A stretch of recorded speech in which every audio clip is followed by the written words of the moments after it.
Hey guys, Tim the Blacksmith, welcome here. So today we're gonna see if we can take this rusty bolt and forge it down into welding wire.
Check it out.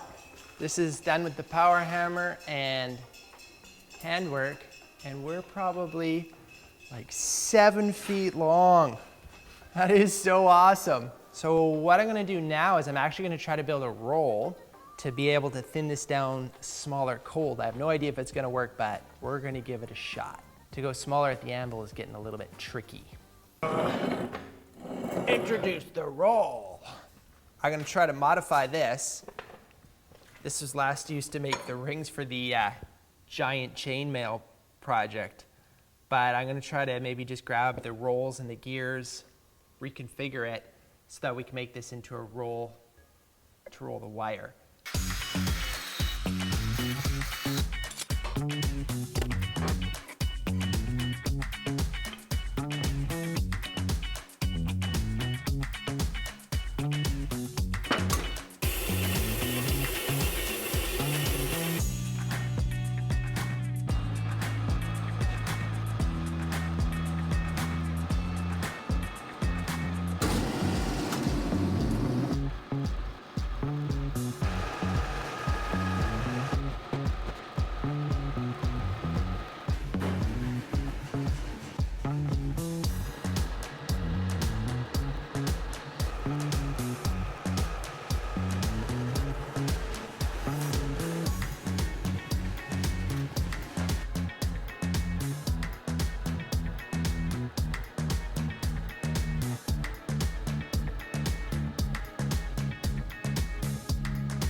Just got these pinned up, and this is set up. So now what I'm gonna do is put this back in the lathe, finish machining this to the finished OD, and then I'll start putting grooves in it. That will be for the actual, I guess, compression or rolling of the wire.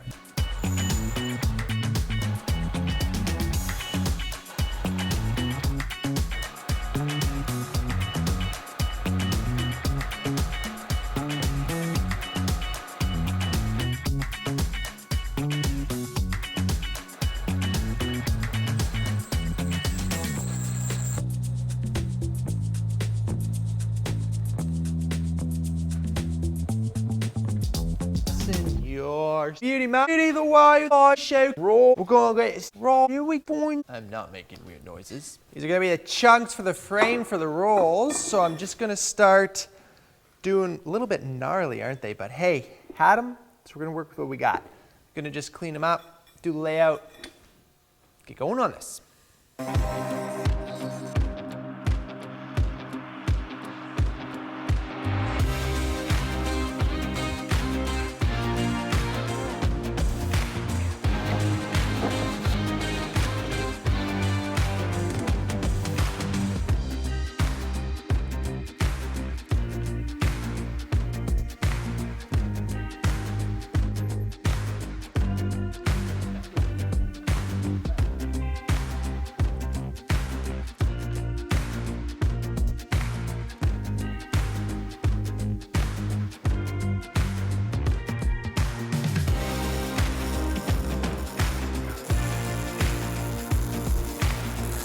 Done. Look at this bad boy. We're gonna see now.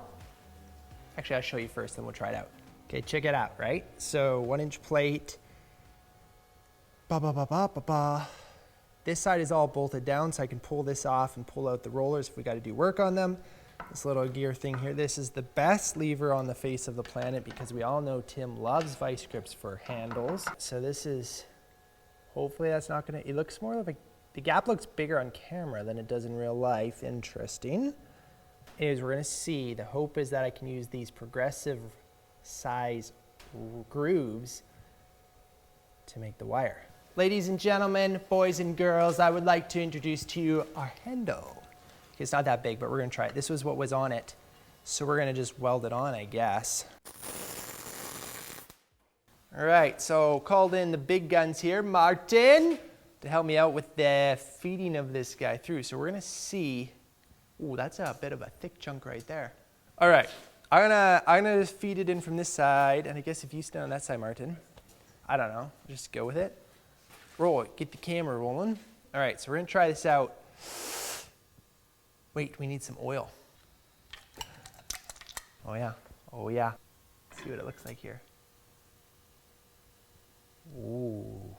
That's pretty smoking sweet. I guess I won't worry about that flat spot. That's pretty solid. Oh man, she's really getting flat.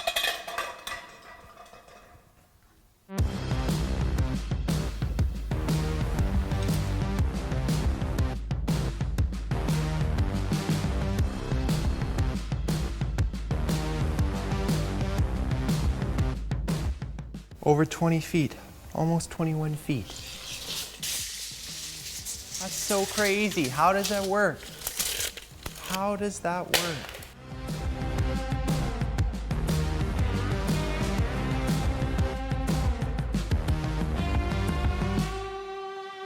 This is a brand new day here just before we jump back to rolling. I wanted to let you know that we have a brand new batch of bottle openers available on my website. I'll put the link down below, timothydig.com. If you haven't seen the video of when we made this and developed it, I'll try to link it up here. And you can support the channel by purchasing one of these. Nice 1 pound solid chunk of bottle opener. Also, I have 4 of these Hudson Bay axes available on the website as well. This is 24-inch hickory handle. The head is 3 pounds and it's made from 100-year-old steel out of old train rail. Got 1908 stamped on the back. This one has a serial number as well. This number is 98. If you're interested in that, take a look. And also, one of these hatches, this is the same 100-year-old steel from 1908. It's a 1.5 pound head on it, 16-inch hickory handle. This is the last one, so if you want it, get it. There won't be any more of the 1908 because we're out of that steel. To everyone who has purchased either a bottle opener, an axe, or anything else from me, huge thank you. That allows me and Martin to be able to keep making these videos for you. Thank you so much. We're gonna get jumping right back to those rolls and see if we can get this wire finished up. Okay, we're coming into the last groove on the roll. We'll see where that gets us for dimensions.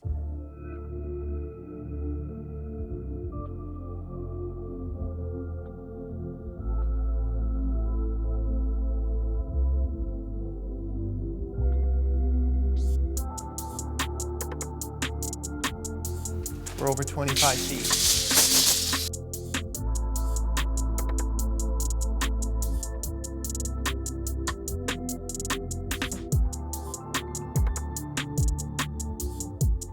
So what's going on here is that our grooves are just completely worn out. And this is as fine as we can get it, pretty much. So I'm gonna try something. Instead of taking all of this off and putting it on the lathe, it's just a lot of work. I'm gonna see if I can just quickly mount a die grinder, because we actually have these really thin cutoff discs, which is actually even better than the lathe setup. And then we can just spin it and hopefully grind the grooves in there. We just need to go a little bit more. This should have been made out of tool steel. It was a huge mistake for me not to do that. Not that I had a piece that big, but nevertheless, we're just trying to get the job done with what we can do here. So that's why we're kind of gimmicking it here.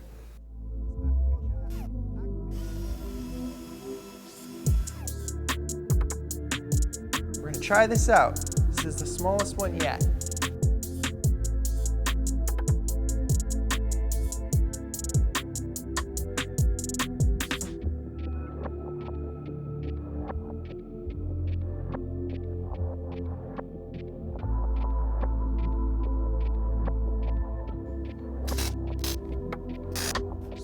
So we're changing the game plan here quite a bit. We're gonna go to a drawing process. I have no idea if this is gonna work, but the plan is I've got holes in here that are tapered. Let's see how good they're tapered. Anyways, wire's gonna come through and go onto the roll, and then we're gonna wind it up and pressing it through this smaller hole. So we'll see if this works. Okay, open that like that, 90 degrees. Is it working? Like it's going through, but it's tight.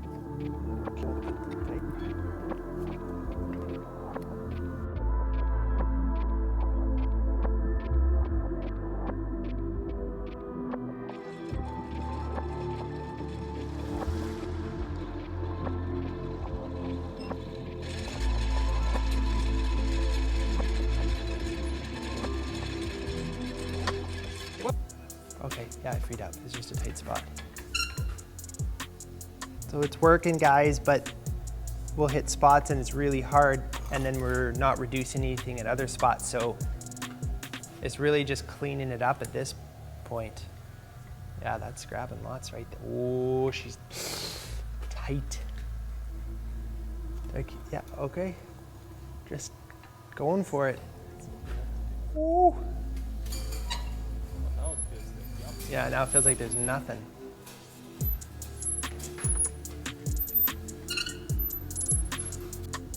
She's tight, she's really tight. Oh, yeah, I should oil it. Yeah, you should be like draining oil on that thing. Oh, that's really scary. Oh, Martin, it's gonna break. No. It feels really tight. Well, if you think it's gonna...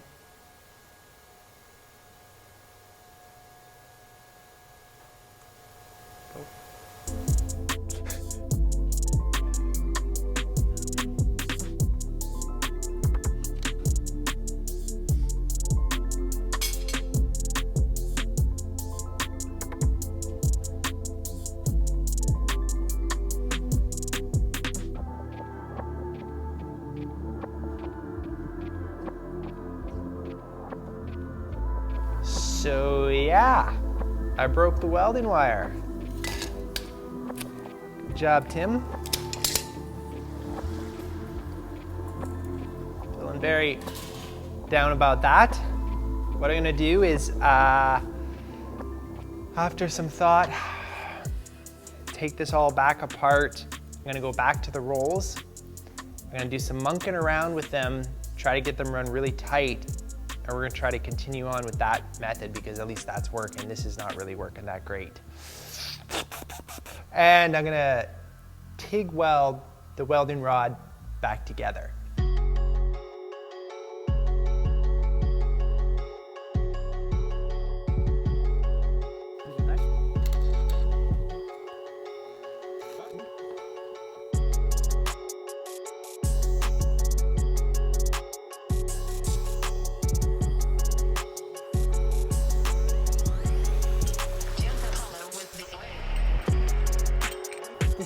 working, what's happened is the rolls have just created these little flanges on the side. We just can't get that to tuck back in, but if I work it on the anvil here, just really careful, I can get it to tuck back in. And then we're to the size we want to be. So I'm gonna spend the rest of my life doing this. Back to the anvil. Let's see what we can do here.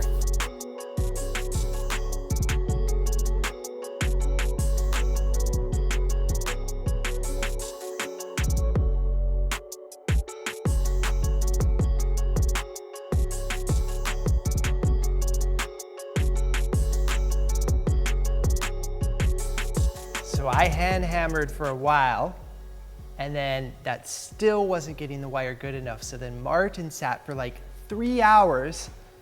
Thank you, Martin. Everybody give applause to Martin. And he ground the wire down to it was perfect 1/16. And so now we can put it through the welder as 1/16 welding wire. What a project. Are you ready to see how long this wire is? Single bolt of material. This is the exact bolt. All right, here's the wire. You start right here. You go down the wire, past the welding table, to the cart with all the pokey candle bases on that you don't want to fall on. Keep going. Go past the press, go past the bandsaw. You keep walking. Keep walking till you finally get, hey Martin, get to the end. And this is from here all the way to there, it's 45 feet and 2 inches. That is crazy. Finally now, the moment we've all been waiting for. Does it actually work to weld with this? We're gonna put it on a roll, stick it in the welder, see what happens. So this is a typical spool for a welder like this. This is a MIG welder. This is a 20 kg roll. So typically when you buy this, this roll is filled right up to the top of wire. And we didn't even get past the first layer on the bottom. What you want to be really careful with is if the tension gets too tight on here and the line gets stopped either at the tip or along the line, this keeps pushing and you get wire coming around and out here, and it's called a bird nest. And you have to cut the wire off and you lose all that wire forward from this point, and the whip, the welding gun is like 15 feet. We don't want that to happen today. Okay, so we're just feeding it on right now. Martin's at this end. We're just got it really straight just to make sure it's babied. Losing our wire right here. It's going really good over here. There she comes. Look at that. Oh, oh, oh! Okay, I'm gonna set the welder up here. 1/16. This baby's gonna be burning hot. Oh, I never checked tension. Oh, there is, you could drive that into a wall. Wire's so thick. All right, let's crank this baby. I got it. Oh no! By default, I just checked my tension and I didn't even care about running this 6 inches out. I'm gonna have to cut that off.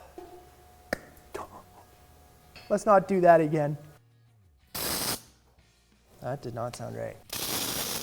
Oh yeah. Oh yeah, that thing kicks like a wild horse. Turn that down a little bit. I don't know if I'm gonna get this.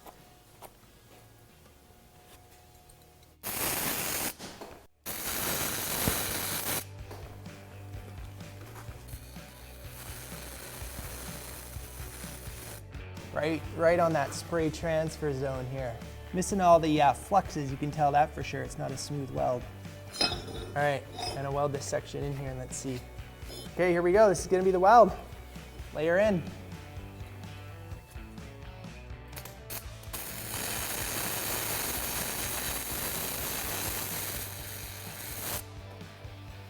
That's awesome.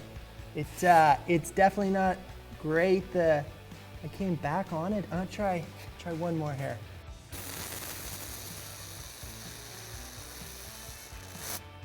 Okay. So wild. She's so hot. Such a big wire. I'm gonna keep a little, just as a souvenir.